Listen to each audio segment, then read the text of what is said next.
My name is Tom Cox. I'm one of the band directors. This is year 23 for me at Goshen, but year 30 overall for teaching. So this is my third stop, my probably final stop.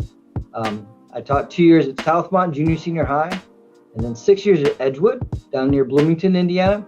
And the last 23 I've been here at Goshen, and I serve as one of the department chairs and a band director with that guy. I'm Josh Kaufman. This is my 17th year here at Goshen in my present position. Before that, I was in Denver, Colorado for 6 years at Sheridan High School. And I actually grew up in Goshen. I actually went through this program. So a long time ago, I was in the marching band. I was drum major. And yeah, I'm happy to be back. And then I came in 2001 and then taught here a couple of years by myself. And as the program grew, one of the longtime band director here is Max Malt. He stayed at the middle school and I came to the high school, and we just had to get more help because the program was growing. And it was him that said, we have to get Josh Kaufman back from Colorado. So call him and see if he'd come back to Indiana. That's great. Okay, so the Goshen Band is scheduled to do 2 regionals plus Grand Nationals. So Tom, why do you do these performances with your band? We've been doing the BOA regionals for a while, and Toledo's fairly close to Goshen. We're in northern Indiana, and Toledo's not that far away. So that's a pretty obvious choice for us. It's a good early contest to get our kids in a big stadium, and for them just to, the caliber of evaluation that you get at BOA is the tops. So we like to go to get, that feedback. We've been pretty fortunate in making finals every time we go. So, and then we decided to get a chance to get inside Lucas Oil before the Indiana State Finals. So Goshen was a smaller school back, 20 years ago, and always made marching band state finals in Class B in Indiana. In A, now that we're a little bit bigger, it's a little harder ladder to get into finals at times with Avon and Carmel and all those guys. So we want to be inside Lucas Oil. So if we do make it to state finals, the kids would have a performance in there and just kind of experience it. It's where the Colts play. It's a really great venue. We went there last year and made finals for the first time ever at the Super Regional, which is a good, great thing for us. We've never made the finals at the Super Regional, so we did that. And then we try and go to Grand Nationals every 3 or 4 years. We want our kids to have that experience. Every kid that comes through the program, we want them to have that experience. It's a little hard sometimes financially and with school and whatnot. Even though we're in the state that Grand Nationals takes place, it's still, it's costly to get charter buses and get down there, because on a Thursday you can't take school buses. It's just impossible with the number, the shortage of bus drivers, I think, around the country. So we want to do that at least once every 4 years, and this is a year. How about you, Josh? Do you want to weigh in on that? What do you feel like is the benefit of showing up at the Bands of America contests? I will say, I think the first regional that we went to was maybe in 2009, and we do like an end of year survey of all the kids to get just their opinion on things at the end of the year. And pretty overwhelmingly, all the students said, we need to go every year. We need to go to BOA. It's so much of a better experience. We get to see different bands. It's a big place. We get to perform twice in a day. It's a very long trip. So we made it more consistent, and then, it's just grown from there. So I think it's really a more rewarding experience for the students. So they get more, pumped up about the whole thing. And yeah, it's just expanded from there. We went to nationals the first time then in 2012, and made semifinals, and it's a lot of fun. Get to see a lot of bands that we don't see all the time around here. We get to see more bands. In Indiana, we're in A, so we're competing against Carmel, Avon, etc.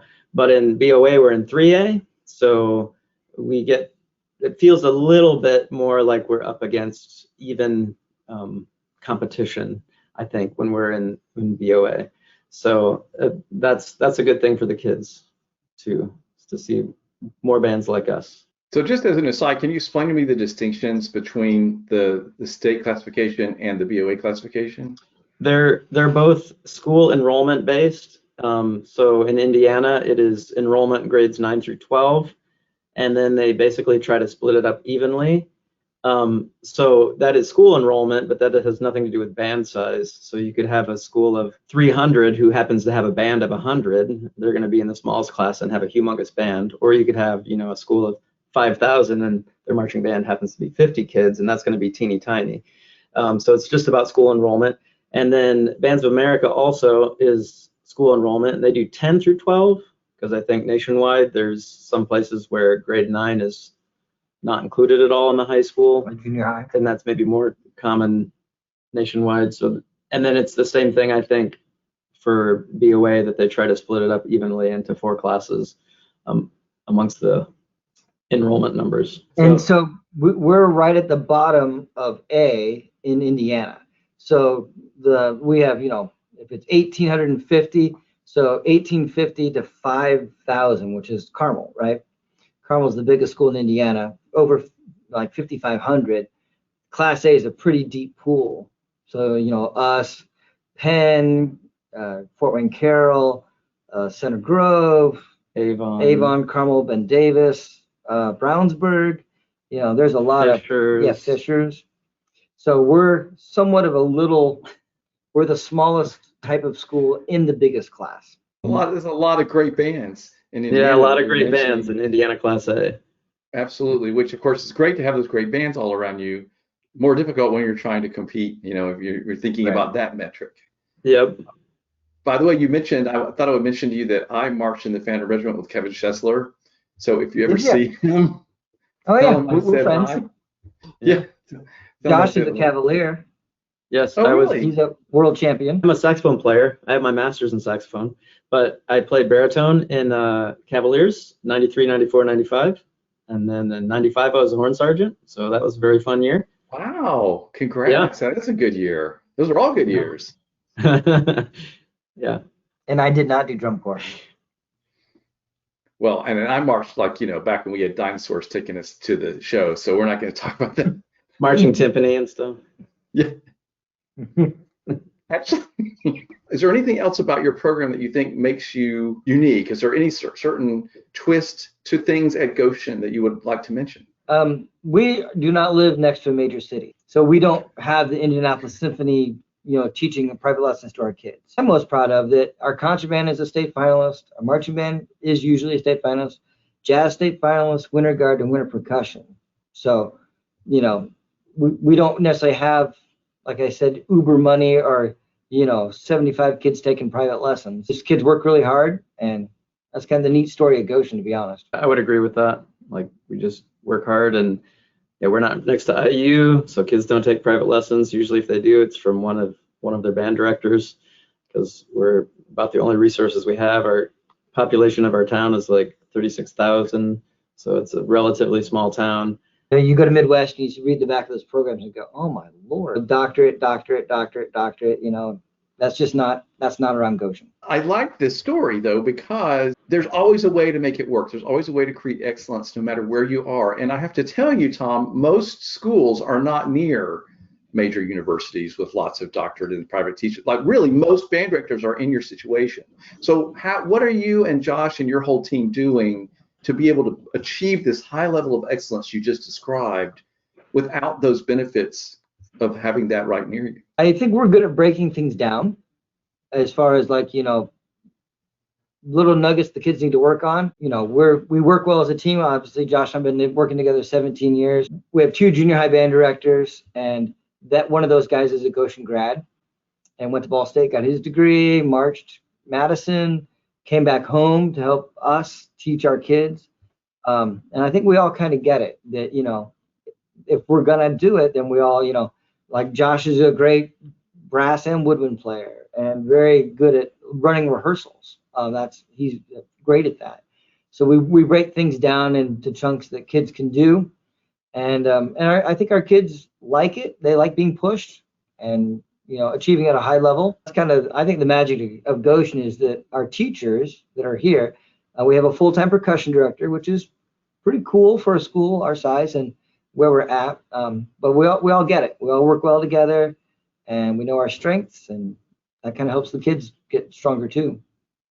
Yeah, I will say that we do have good support from the administration. overall and the community overall. So that helps. And we have a strong tradition, so that helps. But, in the end, it's, you got to get the kids excited about it and have fun with it and let them know that you're looking out for them, you care about them. And that's how you get them to buy in and be willing to work hard, because it's a lot of fun. I mean, making it worth their time means that they're getting a lot out of it. So you got to be a great teacher. You got to do your homework. You got to prepare for rehearsals. You got to know what needs to happen to get it fixed. But then when they see the value that they're getting in return, then it just compounds on itself, and tradition continues.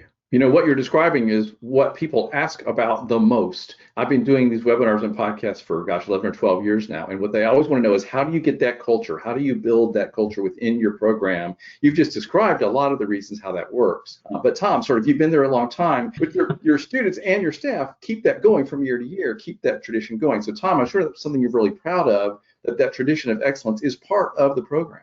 Max Malt, he's the grandfather of our band program, and is just on it every day, never misses.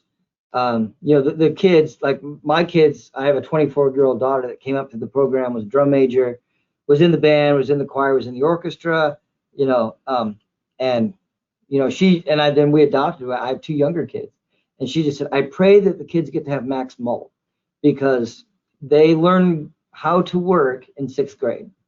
And that we do this, and then we do this, and by Christmas we got to be at this point, and we're switching to bassoons at this point in the year or whatever, and it's that way. We know that we have it all planned out. When do we switch from clarinets to saxophones? Because we don't start saxophones at Goshen, even though we're both saxophone players. We don't start saxophones. We start clarinet players, and then we make sure we have enough bass clarinets and bassoons and things like that, and so that the saxophones don't overpopulate the band, right? So I think from Max Malt to me, to Josh, to Max Johnson, who's the other middle school band director, assistant march band director, we understand the process, and it's worked. So a lot of kids want to play saxophone. So when you get to that moment, how do you decide, or how do you figure that out? Who gets to play what, or wants we to? Actually audition them. We have auditions on clarinet actually, and then they try the saxophone as well and see how they do on saxophone. But they have to reach a certain bar on clarinet first and show that they're willing to put in the time, because everybody knows anybody can pick up a saxophone and make it sound, but right? I'm a sax player, I can say that. But that doesn't mean you're going to be good at it.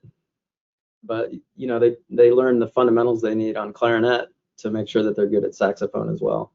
And then they gotta audition into it. And we don't choose all the best kids though. So even some of the best kids that audition for saxophone, we convince them to stay on clarinet, because we gotta keep we gotta even it out.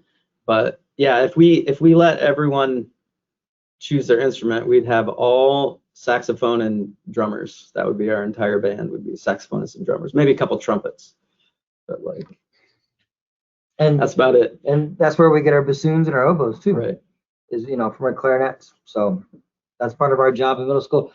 We said, the band program here is really cool. Josh and I are in the 6th grade band every day, and there's 5 of us, and we all so there's the 2 of us, and then Max and Max, I actually both named Max at the middle school, and a percussion specialist, and all 5 band directors are there during 6th grade every day.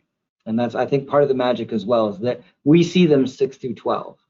Okay, everybody, they finally got to it. That was the nugget. It's like the real core thing, and that's really smart, guys. That's a lot of extra work for everybody, but that is really, really smart. I do have to dig back in a little bit more. At what point do you, where are they in their playing of clarinet before the sax thing happens? Is that during the first year 3? Yeah. Where is that?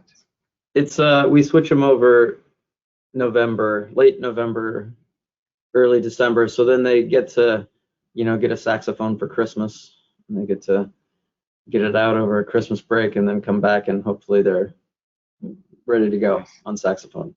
Bassoon, bass, clarinet as well. Yeah, that too. Yep. That all happens in November, so that they can maybe trade in that clarinet from the music store and switch it out for a saxophone. And, or we say, okay, take your clarinet back to the store. You're going to play the school bassoon because, we don't often rent bassoons. So that's when it happens. Lots of really good teaching, lots of good planning. Everybody, we're hearing about planning, everybody on the same team, working with the students throughout their whole career. These are things that are making it work at Goshen. I cannot wait to follow you guys through the season. We're going to talk to all kinds of different parts of your band family. I especially want to talk to Max, has been around forever. Like that's a man I definitely want to talk to too. So it's going to be really fun. Thanks for taking time to talk with me today. It's been our pleasure.